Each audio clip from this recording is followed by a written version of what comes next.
Michael Jordan loved his Saturday morning routine. Every weekend, without fail, he would rise at 7 a.m., brew a strong cup of coffee, and jog through the bustling streets of New York City to his favorite basketball court in Washington Square Park. At 35, he was well past his college basketball days, but the rhythm of the game still called to him. The squeak of sneakers against concrete, the satisfying swish of a perfect shot, the camaraderie of weekend warriors battling it out under the shadow of the city's skyline. Basketball had been Michael's first love, long before his career in advertising had taken over most of his waking hours. These Saturday mornings were sacred, a ritual that kept him connected to simpler times when all that mattered was the next game. This particular Saturday in late May had blessed New York with perfect weather, 72 degrees with a gentle breeze that carried the scent of food carts and blooming park flowers. Michael arrived at the court earlier than usual, hoping to get some solo practice in before the regular crowd showed up. He was surprised to find he wasn't alone. A boy of about 12 sat on the bench at the side of the court, a white cane resting against his leg and a basketball balanced on his knees. The boy's head tilted slightly upward as Michael approached, tracking the sound of his footsteps with remarkable precision. Michael hesitated, unsure whether to greet the boy or quietly move to another part of the court. "You can shoot if you want," the boy called out, his voice confident and friendly. "I'm just sitting here." Michael was startled, not expecting to be addressed so directly. "Thanks," he replied, dropping his gym bag beside the bench. "Nice morning to be out." The boy nodded, his fingers tracing the bumps on the basketball's surface. "I'm Tommy," he said, extending a hand in Michael's general direction. Michael shook it, noting the firmness of the young boy's grip. "Michael," he responded. "Do you come here often?" Tommy shook his head. "First time at this court. My mom's meeting a friend nearby, so I asked if I could hang out here for a while. I like the sounds. You can tell a lot about a place by listening." Michael began his warm-up routine, occasionally glancing at Tommy, who sat quietly, head turning to follow the sound of the ball as Michael dribbled and shot. There was something both unnerving and fascinating about being observed by someone who couldn't see. Michael felt as though Tommy was perceiving things about his game that sighted observers might miss. After a particularly good three-pointer, Tommy let out an appreciative whistle. "Nice arc on that shot," he commented. "You can hear that?" Michael asked, genuinely curious. Tommy grinned, his unseeing eyes crinkling at the corners. "I can hear the way the ball cuts through the air, the way it hits the net. Basketball's all about rhythm and sound if you know how to listen." Intrigued, Michael moved closer to the bench. "You play?" he asked, immediately feeling foolish for asking such a question. To his surprise, Tommy nodded enthusiastically. "Since I was 7, my dad modified our driveway hoop with a beeper so I could locate the basket. I'm actually pretty good." There was no boastfulness in his tone, just a matter-of-fact confidence that Michael found refreshing. Tommy stood up, tapping his cane once on the ground before setting it aside. "Mind if I borrow your ball for a minute?" Michael passed him the basketball, curious to see what would happen next. Tommy bounced the ball a few times, getting a feel for it. "Where's the basket from here?" he asked. Michael guided him verbally, watching as Tommy oriented himself toward the hoop about 15 feet away. "A bit to your right," Michael suggested. "Now you're lined up." Tommy nodded, bouncing the ball a few more times before tucking it against his hip. "I'll make that basket," he said with absolute certainty. Michael couldn't help the small chuckle that escaped his lips. It wasn't mockery, just a natural reaction to such an improbable claim. "Like Michael Jordan?" he joked, referencing the legendary player. Tommy's face lit up with a smile. "Exactly like Jordan. My dad says I've got his determination." "All right, Jordan," Michael said, crossing his arms with an amused smile that Tommy couldn't see but could probably hear in his voice. "Show me what you've got." Tommy became very still, a look of intense concentration crossing his face. He bounced the ball 3 times, lifted it to his chest, and with perfect form, released it into the air. Michael watched the ball's trajectory, expecting it to go wild. Instead, it arced beautifully, hit the backboard with a satisfying thunk, circled the rim once, and fell through the net. Michael's jaw dropped. "That was incredible," he stammered, genuinely shocked. Tommy beamed, clearly used to this reaction. "Told you," he said simply. "I've been practicing that shot for 2 years." Michael retrieved the ball, his mind racing. "How did you do that?" he asked, handing it back to Tommy. The boy shrugged. "I count steps to know where I am on the court. I listen to the echo off the backboard to understand the distance. After that, it's just muscle memory and practice. Lots and lots of practice." Michael had coached youth basketball during summers in college, but he'd never encountered anything like this. "Would you show me again?" he asked, his initial amusement transforming into genuine respect. Tommy nodded, asking Michael to position him at a different spot on the court. This time Michael watched more carefully, noting how Tommy oriented himself, how he paused to listen to the ambient sounds around him, how his body aligned perfectly for the shot. As the morning progressed, other players began to arrive for the regular Saturday pickup games. Michael introduced Tommy to the regulars: Dave, an accountant with a deadly jump shot; Marcus, a high school coach who played with strategic precision; and Javier, a bike messenger who moved like lightning on the court. They were all equally amazed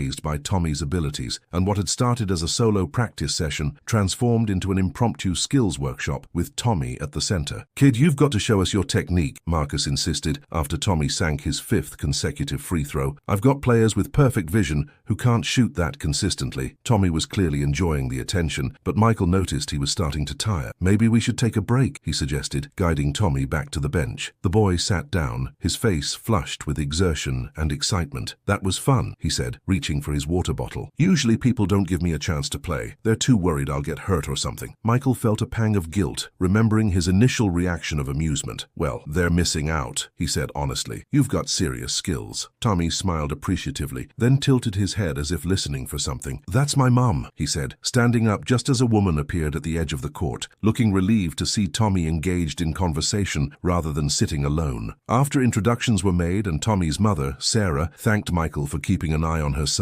Tommy made an unexpected request. "Michael, would you want to meet up again? Maybe you could help me practice some new shots." There was a hopeful note in his voice that made it impossible to refuse. "I'd like that," Michael replied, surprised to find he genuinely meant it. They exchanged contact information through Sarah, and as mother and son walked away, Tommy tapping his cane confidently in front of him, Michael stood at the court with a strange feeling that something significant had just happened, something that went beyond a chance meeting and an impressive basketball shot. The regular pickup game was starting, his friends calling for him to join, but Michael's mind was still on Tommy and the sheer determination in the boy's face as he declared, "I'll make that basket." The following Wednesday, Michael found himself back at Washington Square Park, having rearranged his usual post-work drinks with colleagues. He spotted Tommy and Sarah waiting by the same bench, Tommy already bouncing a basketball in anticipation. "You came," Tommy exclaimed as Michael approached, somehow identifying him by his footsteps before Michael had even spoken. "I told Mom you would, but she thought you might be too busy." Michael smiled at Sarah, who returned it with a grateful one of her own. "I'm glad we could make this work," she said. "Tommy hasn't stopped talking about meeting you since Saturday." Michael felt an unexpected surge of pride at being the source of such enthusiasm. "I brought something for you," Michael said, reaching into his gym bag and pulling out a small electronic device. "It's a basketball return system that beeps when the ball goes through the hoop. A buddy of mine at a sporting goods company helped me track it down." Tommy's face lit up as Michael described how it worked, and Sarah mouthed a silent "thank you" over her son's head. "This is awesome," Tommy exclaimed, running his fingers over the device. "Can we set it up right now?" The next half hour was spent attaching the device to one of the hoops, with Michael making adjustments based on Tommy's feedback about the sound's clarity and volume. Once the device was securely in place, Tommy insisted on testing it immediately. Michael watched in amazement as the boy lined himself up with the basket, this time without any verbal guidance. The beep from the device provided all the orientation Tommy needed. His first shot went wide, but he listened carefully to where the ball landed, made a mental adjustment and tried again. The second shot hit the rim,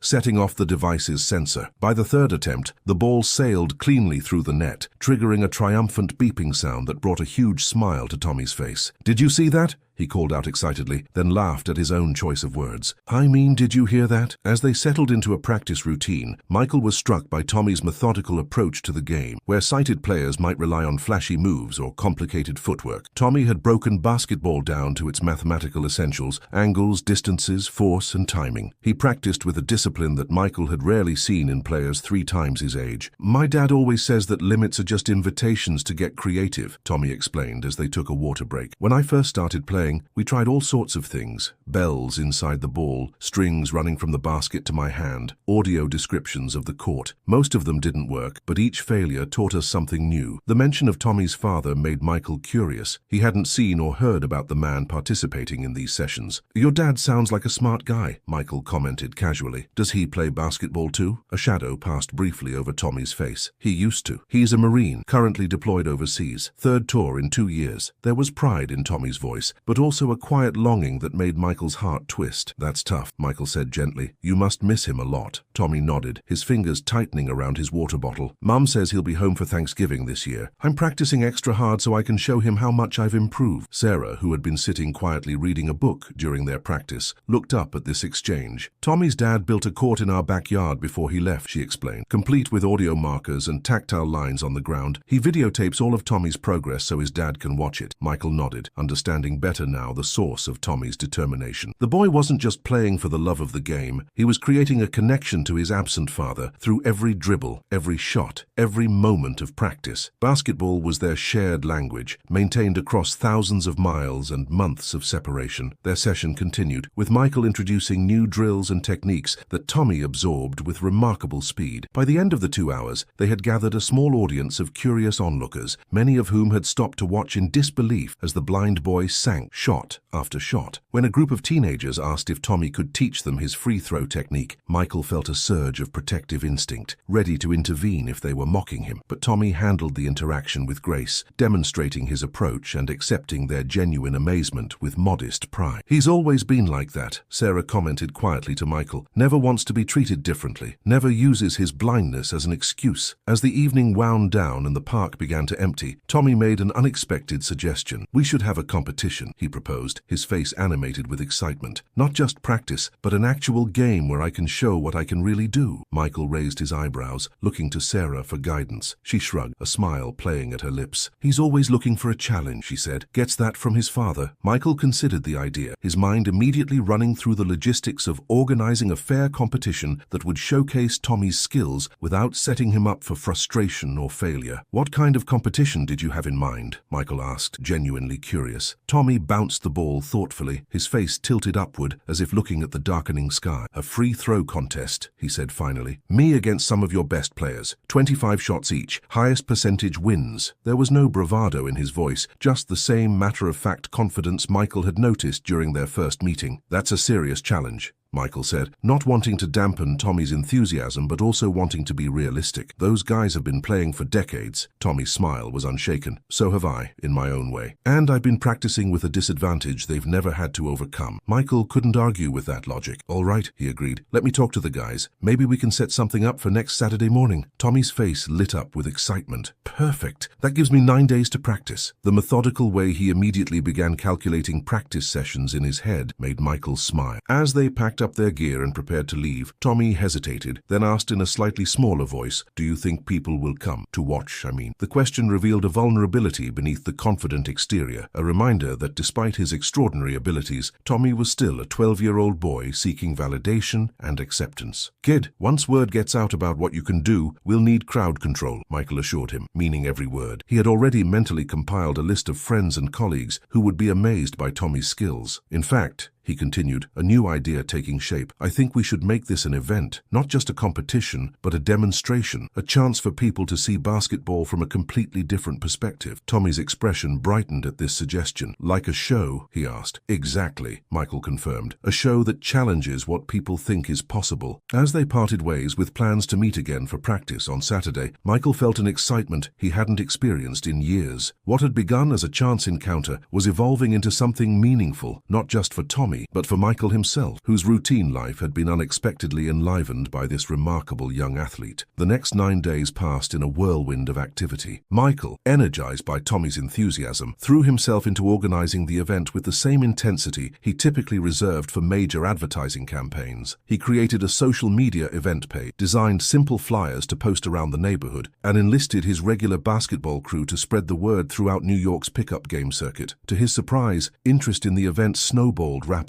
What had started as a small community challenge quickly attracted attention beyond the local courts, with several local blogs picking up the story and a neighborhood newspaper sending a photographer to capture some pre-event practice shots. Tommy, meanwhile, attacked his preparation with methodical precision. Michael watched in admiration as the boy followed a strict training regimen, practicing for 2 hours each day after school. Sarah would bring him to the court, where Michael would often meet them after work, helping Tommy refine his technique and build his stamina. 25 consecutive free throws is more mentally taxing than people realize, Michael explained during one session. Even the pros sometimes struggle with consistency over volume. Tommy nodded seriously, absorbing the advice. That's why I'm practicing 50 shots each session, he replied. If I can maintain focus for twice the number, the actual competition will feel easier. During these practice sessions, Michael learned more about Tommy's journey with basketball. Born with a rare form of congenital blindness, Tommy had never experienced sight. People always ask if I miss seeing, he told Michael as they took a water break. But how can you miss something you've never had? This is just my normal. Basketball had entered his life when he was 7, after a school field trip to a Knicks game. Captivated by the energy of the crowd and the rhythmic sounds of the game, Tommy had begged his parents to teach him to play. What began as a well-intentioned attempt to humor their son had transformed into a serious pursuit when they realized his extraordinary spatial awareness and auditory processing skills gave him a unique advantage. Dad says I hear things other people don't notice, Tommy explained, dribbling the ball with confident, controlled bounces, like the subtle difference between a ball hitting the front versus the back of the rim, or the way air moves differently in an empty gym compared to one filled with people. Michael had noticed this heightened awareness himself. During their practices, Tommy would sometimes pause mid-drill, his head tilted in concentration. Someone new just came to watch, he would announce, moments before Michael would spot a curious onlooker at the edge of the court. These moments never failed to astonish Michael, reinforcing his belief that Tommy's abilities deserved a wider audience. As the day of the competition approached, Michael found himself increasingly invested in Tommy's success. What had begun as simple curiosity had evolved into genuine care for the boy's well-being and development. He caught himself checking the weather forecast obsessively, worried that rain might dampen attendance or affect Tommy's performance. He spent evenings researching additional adaptive techniques for blind athletes, sending links to Sarah that might help Tommy's training. His colleagues at the advertising agency noticed the change in his demeanor, commenting on his renewed energy and enthusiasm. It's like you found your passion project, his creative director remarked, after Michael spent an entire lunch break showing videos of Tommy's practice sessions. The Friday before the competition, Michael arranged for a special surprise. After confirming with Sarah, he contacted Devin Williams, a former college teammate who now worked as a youth basketball coach for a program specifically designed for children with visual impairments. Devin arrived at their evening practice session with specialized equipment and valuable insights gleaned from years of adaptive coaching. The key is understanding that Tommy isn't playing despite being blind, Devin explained to Michael as they watched Tommy test a new audio-enhanced ball. He's developed a completely different relationship with the game, one that sometimes gives him advantages that sighted players don't have. Tommy absorbed Devin's coaching like a sponge, asking insightful questions and adapting his technique based on the new information. Your body alignment is nearly perfect, Devin noted after observing several shots, but try keeping your non-shooting hand on the ball a fraction of a second longer during release. It'll help with consistency at longer distances. Tommy implemented the suggestion immediately, his next shot swishing through the net with a cleaner trajectory. That feels better, he confirmed, a look of intense concentration on his face as he integrated the new technique into his muscle memory. Michael watched this exchange with a sense of wonder, reminded again of Tommy's extraordinary ability to process and apply feedback. As darkness fell and their final practice session came to an end, an unexpected nervousness settled over Tommy. What if I mess up tomorrow? He asked quietly as they packed up their gear. What if all these people come to watch and I can't make the shots? The vulnerability in his voice caught Michael off guard. Throughout their preparation, Tommy had displayed nothing but confidence and determination. This glimpse of pre-competition anxiety humanized him in a way that made Michael's heart ache with empathy. He remembered his own jitters before big games, the fear of public failure that could paralyze even the most skilled athletes. Listen, Michael said, crouching down to Tommy's eye level even though the boy couldn't see him. Every great athlete gets nervous before competition. Michael Jordan, your namesake, he talked about feeling butterflies before every single game of his career. Tommy's expression remained doubtful. But he's the greatest ever. He knew he'd win. Michael shook his head. That's not how it works. Courage isn't about being fearless. It's about feeling the fear and doing it anyway. And no matter what happens tomorrow, what you've already accomplished is remarkable. Tommy absorbed these words silently, then nodded once, decisively. Thanks, Michael, he said simply. I'm still going to win, though. The confident grin that accompanied this statement made Michael laugh with relief. As they parted ways that evening, with promises to meet early the next morning for final preparations, Sarah pulled Michael aside. I wanted to thank you, she said, her voice thick with emotion. Before he met you, Tommy was starting to withdraw. With his dad gone and middle school being, well, middle school, he was having a tough time. This competition, the practices, the way you've treated him like any other athlete, it's brought back his spark. Michael felt a lump form in his throat, humbled by the impact of what had begun as a casual interaction. He's an amazing kid, he managed to reply. I'm just lucky I was at the court that day. Sarah smiled knowingly. Maybe it wasn't luck at all. My husband always says there are no coincidences, just opportunities disguised as random events. That night, Michael found sleep elusive. His mind raced with last-minute details about the competition, contingency plans for various scenarios,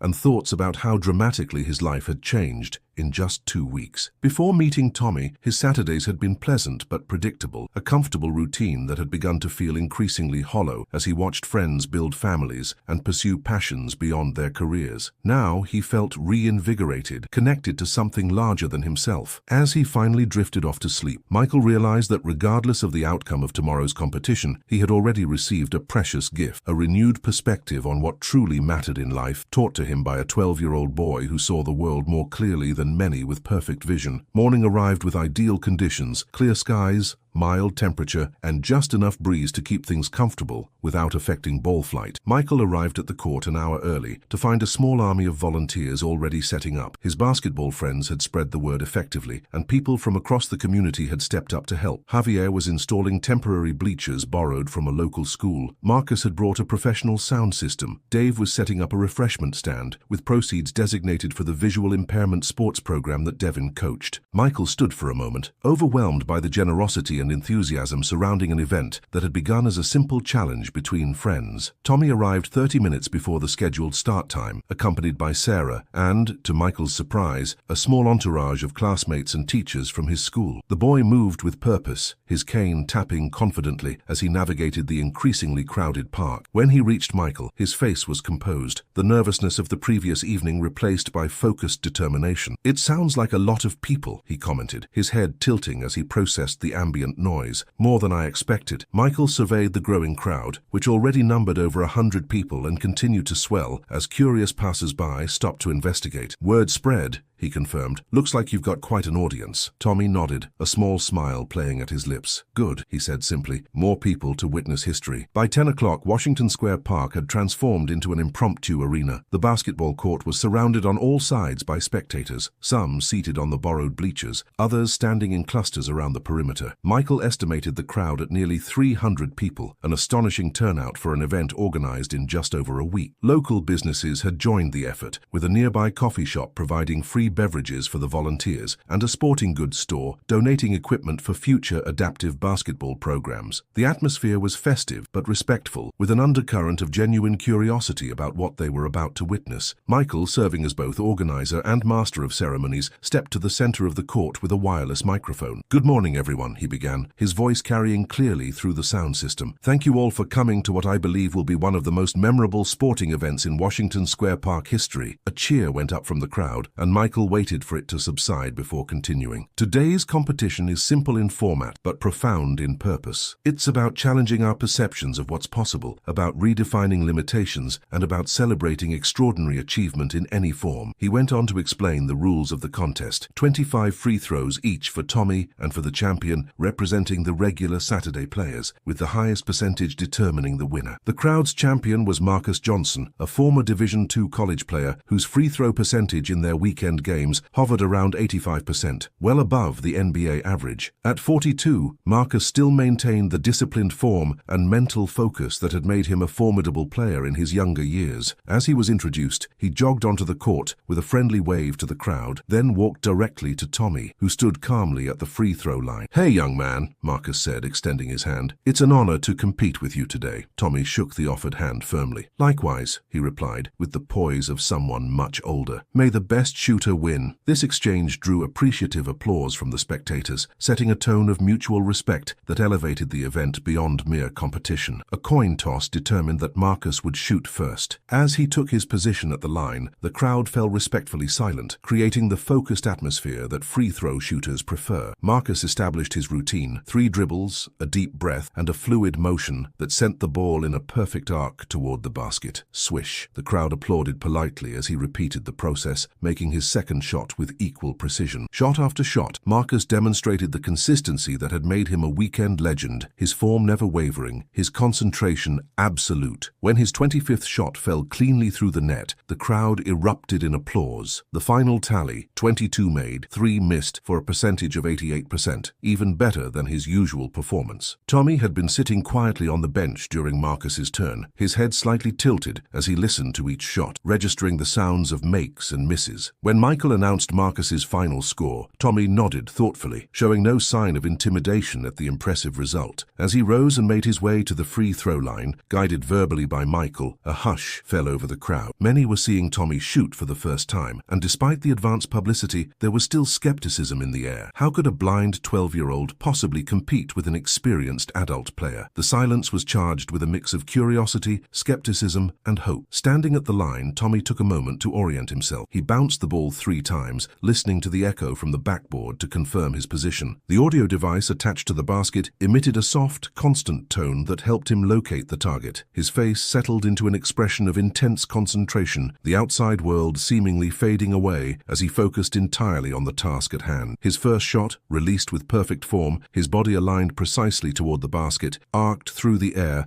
and dropped cleanly through the net. The crowd's reaction was immediate and electric, a collective gasp followed by enthusiastic applause. Tommy acknowledged the response with a small nod, already focusing on his next attempt. As Tommy continued his sequence of shots, the crowd's energy shifted from surprised appreciation to genuine investment in his performance. Each made basket drew increasingly enthusiastic cheers. Each rare miss elicited sympathetic groans. By the 15th shot, Tommy had missed only once, putting him on pace to potentially defeat Marcus's impressive score. The tension in the air was palpable, with spectators leaning forward in anticipation of each attempt. Michael, standing nearby to retrieve the ball after each shot, found himself holding his breath as Tommy released each attempt, his own heart racing with a mixture of nervousness and pride. With 5 shots remaining, Tommy had made 20 of 20, needing just 3 more successful attempts to match Marcus's total. The crowd had grown so quiet between shots that the sound of the ball cutting through the air was clearly audible. Tommy maintained his methodical approach, his expression betraying no hint of the pressure he must have been feeling. His 21st shot hit the back of the rim and bounced out, eliciting a collective groan from the audience. Michael quickly retrieved the ball, returning it to Tommy with a gentle word of encouragement. "You've got this," he said softly, "just like practice." Tommy nodded almost imperceptibly, resetting his stance for the next attempt. The 22nd shot was perfect, a clean swish that brought the crowd back to life. 23 followed with equal precision. 24 hit the rim, rolled tantalizing around the circumference, and finally dropped through, prompting a roar of approval from the increasingly invested spectators. With his final shot, Tommy stood at 23 made of 24 attempted, 1 make away from surpassing Marcus's total. The atmosphere in Washington Square Park had reached a fever pitch, with strangers turning to each other in shared anticipation. Even those who had stopped by out of mere curiosity were now fully engaged in the drama unfolding before them. Tommy stood at the line for his final shot, his routine unchanged, despite the enormity of the moment. 3 bounces, a deep breath, and then absolute stillness as he prepared to release. In the crowd, Sarah watched with tears in her eyes, overwhelmed by her son's poise and determination. Marcus stood at the sideline, a look of genuine admiration on his face regardless of the outcome. Michael, still holding the microphone, but having fallen silent to preserve the moment, felt his chest tighten with emotion. Everything, the crowd, the park, the city itself, seemed to pause as Tommy released his final shot, the ball spinning perfectly as it arced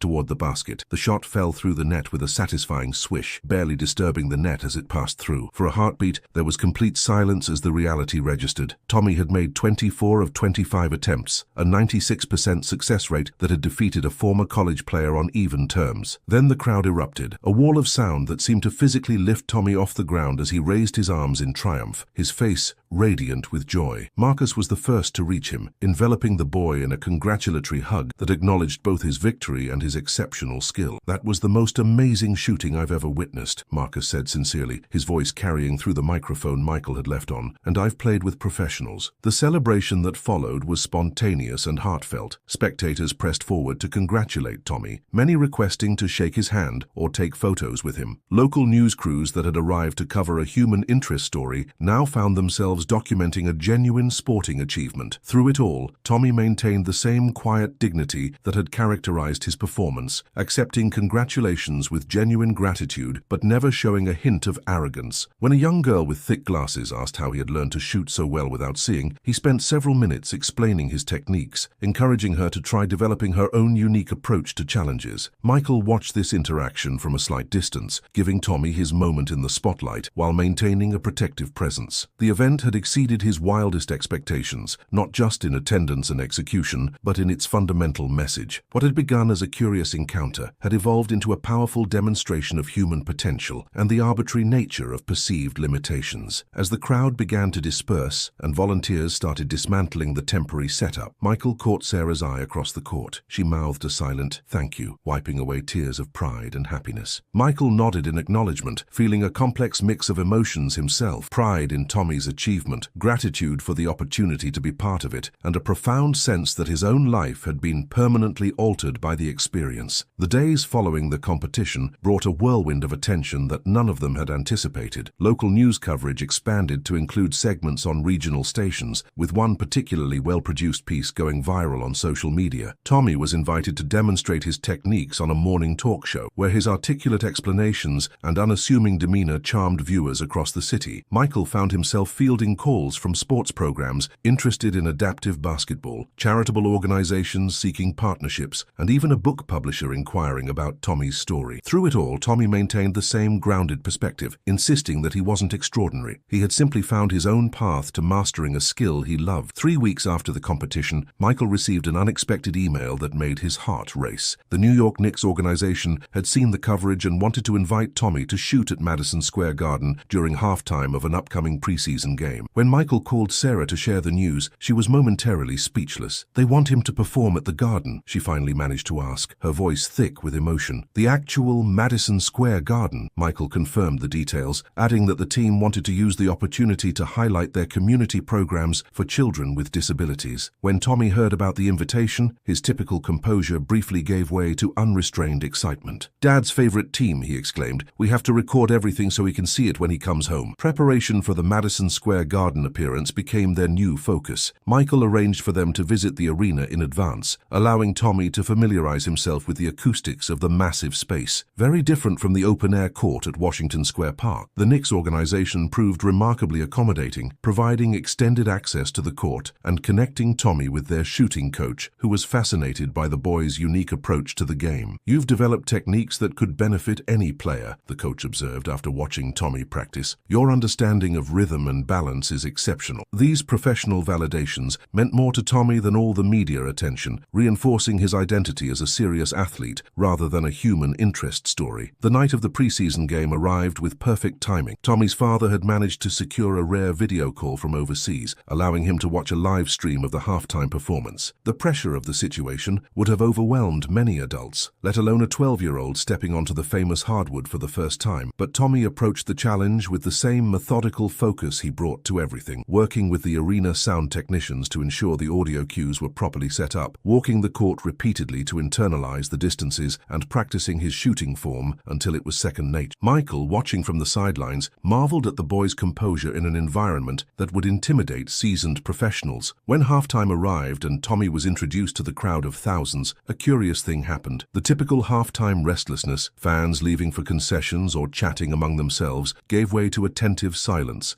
as the announcer explained what they were about to witness. Tommy, standing at center court in a customized Knicks jersey with his name on the back, suddenly represented something beyond entertainment. He embodied resilience, determination, and the human capacity to transcend limitations, qualities that resonated with New Yorkers regardless of age or background. As he was escorted to the free throw line, the crowd rose in a spontaneous standing ovation before he had taken a single shot. Tommy's performance at Madison Square Garden exceeded even his Washington Square Park triumph. With remarkable poise, he sank shot after shot, each success drawing increasingly enthusiastic reactions from the crowd. When he attempted, and made, a three-pointer as his finale, the arena erupted in a roar typically reserved for game-winning shots in playoff games. Michael, standing courtside with Sarah, felt a surge of emotion that brought unexpected tears to his eyes. He had witnessed something remarkable, not just a display of athletic skill, but a moment of connection that transcended the usual boundaries of sport. The crowd wasn't cheering for a spectacle. They were celebrating human potential and the courage to pursue it against all odds. In the locker room afterward, surrounded by Knicks players who had come to congratulate him, Tommy was handed a phone son with his father on a video call. "Dad," he exclaimed, his composure finally giving way to childlike excitement. "Did you see?" The conversation that followed was brief but powerful, with Tommy describing his experiences while his father, in combat fatigues against a nondescript background, listened with visible pride. "You've become the man I always knew you could be," his father said, his voice slightly distorted by the connection but unmistakably emotional. "Keep shooting for the stars, son. I'll be home before you know it." The call ended too soon, limited by military restrictions, but the impact of that moment of connection across thousands of miles was evident in Tommy's radiant expression. As summer transitioned to fall, Tommy's story continued to resonate throughout New York and beyond. The publicity from the Knicks appearance led to funding for an adaptive basketball program based in Washington Square Park, with Tommy serving as a peer coach for other visually impaired children. Michael, initially recruited for his organizational skills, found himself increasingly drawn to the program's mission, eventually arranging a flexible work schedule that allowed him to serve as a volunteer coach 3 afternoons a week. His advertising colleagues noted the change in him, a new sense of purpose and fulfillment that transcended career advancement and reflected in his creative work, which had taken on new depth and authenticity. The most significant change, however, was in Tommy himself. The boy who had sat alone on a park bench that Saturday morning in May had transformed into a confident young leader, mentoring younger children while continuing to develop his own skills. His academic performance improved as his confidence grew, with teachers noting his increased participation in class discussions and willingness to take on new challenges. Sarah observed that he spoke more often about the future, making plans and setting goals that extended far beyond basketball. "Before all this," she confided to Michael during one of the adaptive program sessions, "he was so focused on what he couldn't do. Now he's all about possibilities." October brought a development that completed the circle of their journey together. Tommy's father returned from deployment earlier than expected, arriving home in time for his son's 13th birthday. Michael was invited to the family celebration, where he finally met the man whose influence had shaped so much of Tommy's character and determination. James Bennett was younger than Michael had imagined, his military bearing softened by the obvious joy of reunion with his family. "So you're the famous Michael," he said, shaking hands with genuine warmth. Tommy's emails were full of stories about his basketball mentor. "I can't thank you enough for being there for him while I was away." The birthday celebration evolved into an impromptu basketball session in the Bennett's backyard, where James proudly showcased the adaptive court he had built before his deployment. Michael observed the easy rapport between father and son, the shared language of basketball creating a bridge across the months of separation. Tommy demonstrated his latest techniques. James offered refinements based on what he'd learned overseas, and the two moved in synchronized harmony that spoke of deep connection beyond words. Sarah stood beside Michael, watching with quiet contentment. "This is what I prayed for every night," she said softly, "not just for James to come home safely, but for Tommy to find his place in the world, with or without his father's presence." As the evening wound down, with Tommy excitedly showing his father videos from the Madison Square Garden performance, Michael found himself reflecting on the extraordinary chain of events that had begun with a chance encounter in Washington Square Park. Had he chosen a different court that morning? Had he arrived earlier or later? Had he ignored the blind boy sitting alone on the bench? How different his life would be now. The randomness of their meeting contrasted sharply with the profound impact it had on both their lives, suggesting a pattern beyond mere coincidence. Perhaps Sarah had been right that day when she quoted her husband, "There were no coincidences, only opportunities disguised as random events." Before leaving the birthday celebration, Michael presented Tommy with a special gift, a custom-made basketball embossed with Braille inspirational quotes from sports legends, including Michael Jordan's famous words about failure and success. "This is amazing," Tommy said, running his fingers over the raised dots. "I can read it without anyone helping me." The symbolic significance of the gift wasn't lost on James, who nodded appreciatively at Michael over his son's head. "You've given him something more valuable than this ball," James said quietly as they shook hands goodbye. "You've shown him that his story doesn't have to be defined by what he lacks, but by what he creates for himself." Walking to his car under a sky filled with autumn stars, Michael felt a sense of completion that had eluded him in his professional achievements. The blind boy who had boldly claimed, "I'll make that basket," had delivered on his promise in ways that extended far beyond a simple basketball shot. He had demonstrated that limitations often exist primarily in the minds of observers, not in the hearts of those who refuse to accept them as boundaries. And in doing so, he had helped Michael recognize his own self-imposed limitations, the comfortable routines and lowered expectations that had gradually narrowed his sense of possibility. As he drove through the nighttime streets of New York, Michael smiled at the beautiful irony. He had gone to Washington Square Park that Saturday morning to teach a game he loved, only to be taught a far more valuable lesson by a boy who saw the world more clearly than most people with perfect vision.